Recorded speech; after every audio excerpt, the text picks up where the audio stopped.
As pessoas dizem, tá com a consciência pesada. Ou, a consciência acusa. Por que isso acontece? Como funciona a consciência? Esse é o tema da mensagem de hoje. Mas antes de mais nada, preciso deixar claro que o termo consciência é usado de diferentes maneiras e estudado em diferentes especialidades. A minha abordagem não será uma abordagem sobre o conceito psicológico do termo consciência e inconsciência. Será uma abordagem do ponto de vista religioso. Como ponto de partida, vou usar o conceito de um teólogo chamado Keller sobre consciência.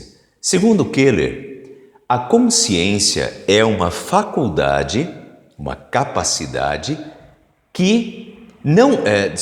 a consciência não é uma faculdade, uma capacidade que possa ser adquirida. Todo ser humano a tem por natureza. É uma preciosa dádiva de Deus. Portanto, nós já nascemos com ela. Deus já nos criou com a consciência. Ela é uma preciosa dádiva de Deus. E ela não é uma capacidade que pode ser adquirida. Por isso nós costumamos dizer que fulano precisa criar consciência. Criar consciência. Mas na verdade, não se pode criar consciência. É um jeito que nós falamos, mas na verdade não está certo. Porque Deus já nos criou com a consciência. O que precisa, na verdade, é criar convicções corretas para que a consciência possa atuar e dirigir corretamente. Nós já vamos ver isso um pouquinho melhor. Vamos continuar. Keller continua. A consciência é uma poderosa força e monitor. Ela insiste com a pessoa no sentido de que faça ou deixe de fazer o que lhe parece certo ou errado. Portanto, a consciência é uma força monitora, uma força que monitora os nossos pensamentos e as nossas ações. E este é o motivo por que a consciência nos acusa. Ela nos monitora e nos acusa que algo está errado ou que está certo. Nesse sentido, eu gosto de comparar a consciência a um semáforo. Tem coisas que quando a gente vê ou ouve, logo acende a luz vermelha.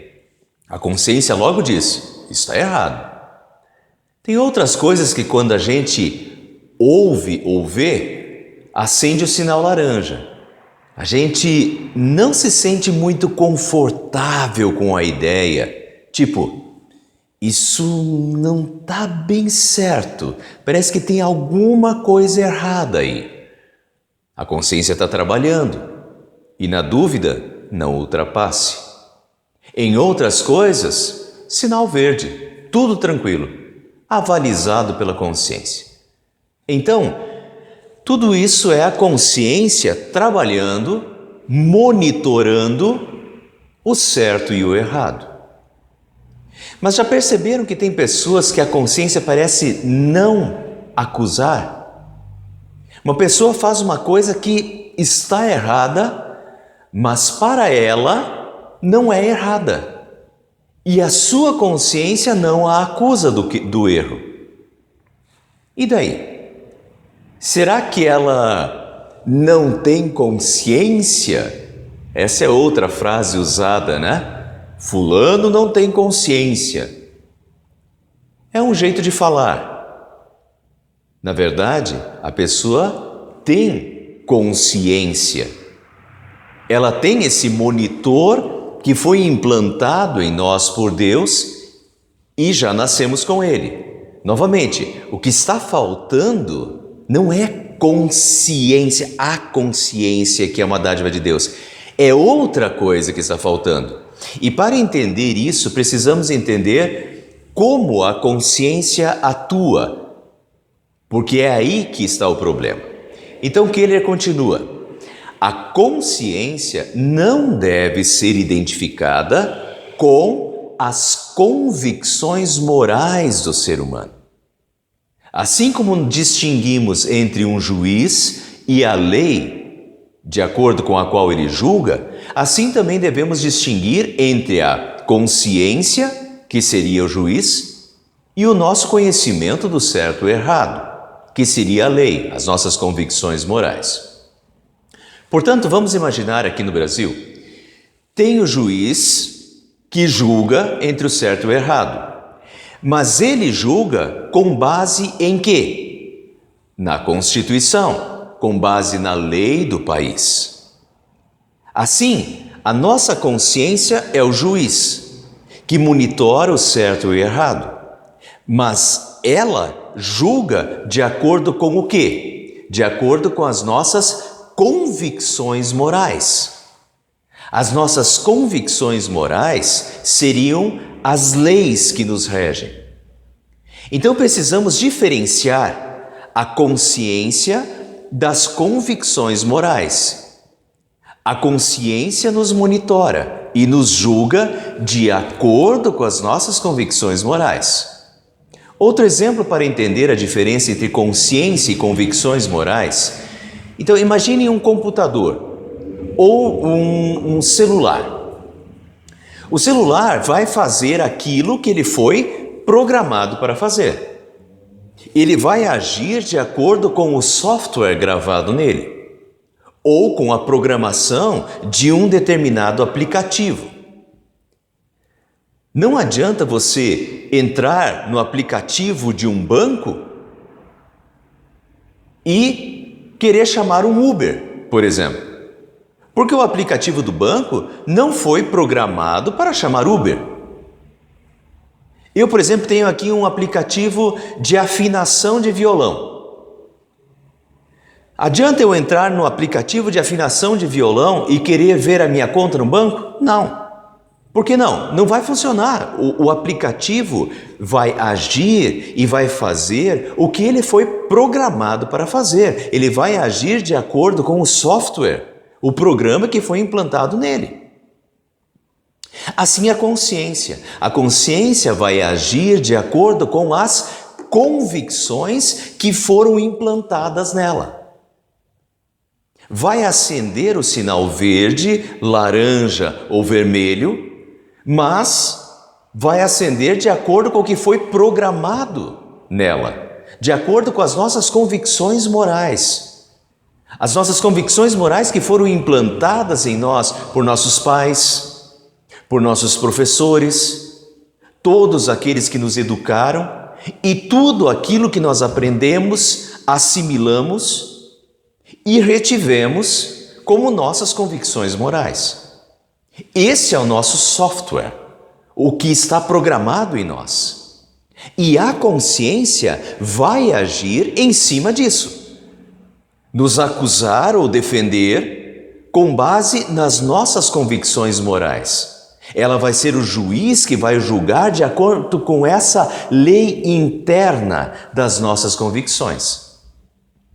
Então, pais, vejam a importância de ensinar os valores cristãos, ensinar a palavra de Deus aos filhos e implantar o software correto nos corações e nas mentes dos filhos. Porque é em cima disso que a consciência vai agir e será uma grande bênção na vida. Ela foi programada por Deus para ser uma bênção, um auxiliar, mas Deus presume que a sua palavra será ensinada e o software correto será implantado. Por isso, as ênfases bíblicas: ensina a criança no caminho que deve andar. Desde a infância sabes as sagradas letras que podem tornar-te sábio para a salvação.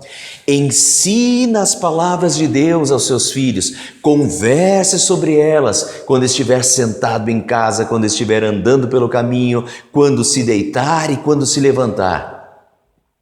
A palavra de Deus ensinada com o software, o programa correto, implantado, então a consciência é um aliado divino, uma bênção para guiar a vida. Mas se o software, as convicções estiverem com problemas, estiverem erradas, a consciência vai agir de acordo com o que foi programado, ou seja, ela vai agir errado. Vocês ainda devem lembrar de Anders Breivik. Anders Breivik foi aquele rapaz que em julho de 2011 matou 77 pessoas numa ilha da Noruega. E depois, numa entrevista, ele disse: "Eu faria tudo de novo."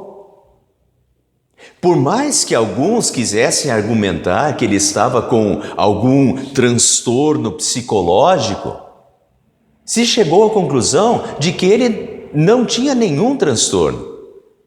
Ele era um ultranacionalista que há anos recebia uma doutrinação de preconceito racial e cultural. Então, sua consciência não o acusava. Ela o aplaudia por ter matado aquelas 77 pessoas.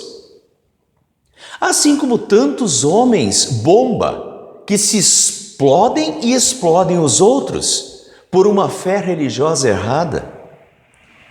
E eles morrem e matam conscientemente. E a consciência, com a programação que recebeu, com as convicções morais erradas que recebeu, a consciência os aplaude por matar os infiéis, na sua concepção. A consciência deles acende sinal verde e aprova. Nós chamamos isso de consciência errante, uma consciência que atua erradamente. Embora o problema, o erro, não esteja na consciência, mas sim nas convicções morais erradas da pessoa. Vamos ver alguns textos bíblicos. Tito, capítulo 1, versículo 15 diz: "Todas as coisas são puras para os puros. Todavia, para os impuros e descrentes, nada é puro, porque tanto a mente como a consciência deles estão corrompidas. Tanto a mente como a consciência deles estão corrompidas." Numa mente corrompida, com valores corrompidos, a consciência também está corrompida. 1 Coríntios 8, 7. "Contudo, nem todos têm esse conhecimento, e como a consciência deles é fraca, fica contaminada." O que Paulo está dizendo aqui é que, como as pessoas não têm o pleno conhecimento da verdade, e o que neles foi gravado está contaminado, a consciência também está contaminada e é fraca. O apóstolo Paulo é um exemplo de pessoa que, a princípio, tinha convicções morais erradas e era conduzido pela consciência erradamente. Ele participou da morte de Estevão, caçava os cristãos em Jerusalém e pediu autorização para caçá-los em Damasco. E a sua consciência o aplaudia. Ele estava matando e caçando os infiéis, os seguidores desse Jesus que chamavam de Cristo, Filho de Deus. Ele estava totalmente errado, matando cristãos, mas a consciência o autorizava e aplaudia. Uma consciência errante. Posteriormente, Paulo se arrepende profundamente e, com as convicções corretas, a sua consciência se torna uma bênção e aliada na direção certa. 1 Timóteo capítulo 4, versículo 2, vemos que existe também a consciência cauterizada, uma consciência que se torna insensível, já não dói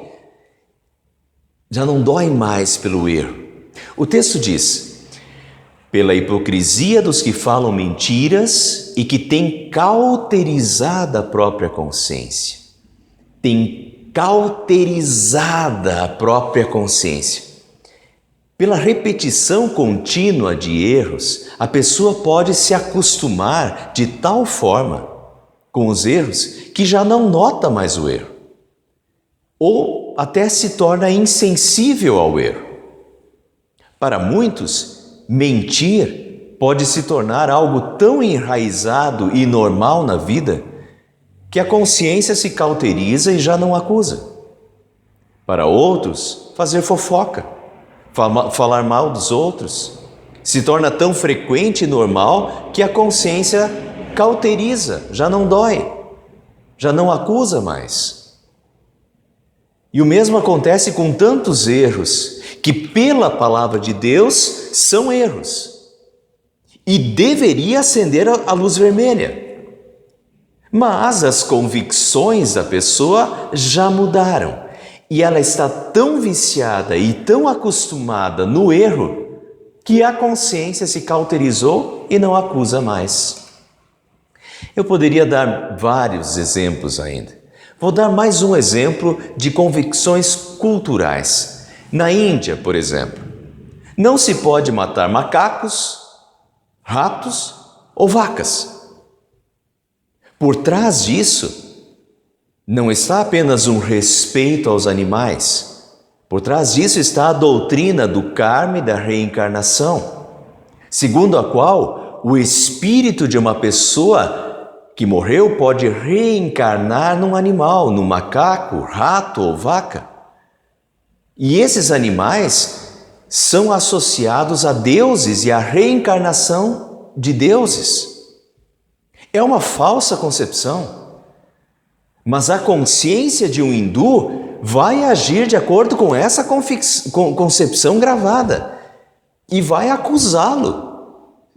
Vai acender o sinal vermelho se ele matar uma vaca. Isso está errado.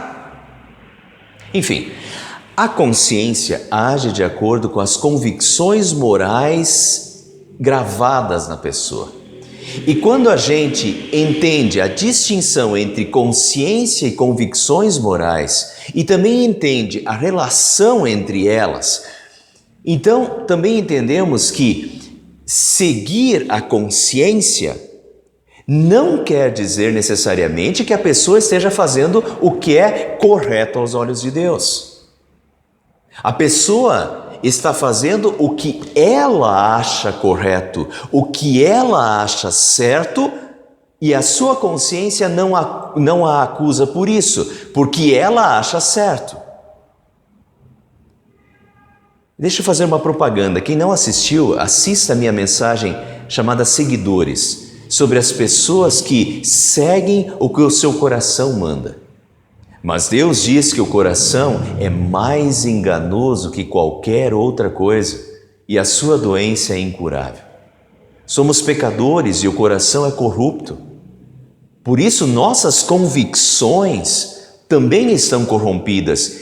E com o coração e convicções corrompidas e desvirtuadas, a consciência não colabora. Ela pode aplaudir algo que é errado e pode reprovar algo que está certo aos olhos de Deus. Nos anos que eu sou pastor, eu já vi isso diversas vezes. As pessoas estavam cometendo pecados, transgredindo a lei de Deus, e elas diziam: pastor, eu estou com a minha consciência tranquila.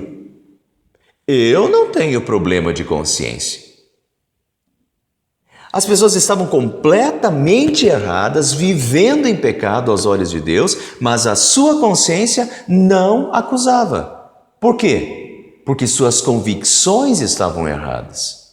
Então, finalizando, não ter problema de consciência não é o mesmo de estar fazendo o certo perante Deus. Pode significar simplesmente que a pessoa tem convicções erradas e, meus irmãos, pode ser que nós também tenhamos convicções erradas, pelo menos algumas convicções erradas. Precisamos analisar. Às vezes os pais deixam verdadeiras maldições para os seus filhos, ensinando-lhes convicções erradas.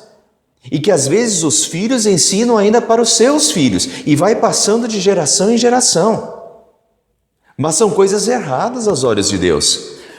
Portanto, nós precisamos, sim, ter respeito aos pais. Mas quando aprendemos essa questão das convicções e da consciência, nós precisamos analisar toda a nossa vida, todas as nossas concepções, tudo que nós aprendemos, analisar sob a perspectiva da Palavra de Deus, para ver se o que nós aprendemos se não tem coisas erradas, para ver se o software que foi gravado em nós está de fato correto, para que a consciência possa ser um aliado divino de conduta cristã. E não tem outro jeito de ter convicções corretas senão lendo a Palavra de Deus, estudando a Palavra de Deus, procurando saber cada vez mais qual é a boa, perfeita e agradável vontade de Deus. Como diz Paulo, aquele Paulo que antes tinha convicções erradas, mas que teve sua mente mudada pelo Espírito Santo, ele diz em Romanos 12:2, não se amoldem ao padrão deste mundo, mas transformem-se pela renovação da sua mente, para que sejam capazes de experimentar e comprovar a boa, agradável e perfeita vontade de Deus. Transformem-se pela renovação da sua mente, para que sejam capazes de experimentar e comprovar a boa, agradável e perfeita vontade de Deus. E quando o Espírito Santo renova nossa mente e nos dá convicções corretas, baseadas na boa, agradável e perfeita vontade de Deus, então a nossa consciência pode cumprir o seu papel designado por Deus de ser realmente um instrumento valioso através do qual o Espírito Santo pode nos dirigir, nos advertir, nos aconselhar e confortar. Amém. Sonda-me, Senhor, e me conhece.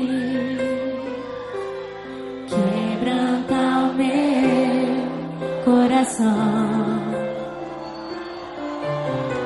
transforma-me conforme a tua palavra e enche-me até que em mim se ache só a ti. Então, levanta suas mãos bem alto, diga comigo. Usa-me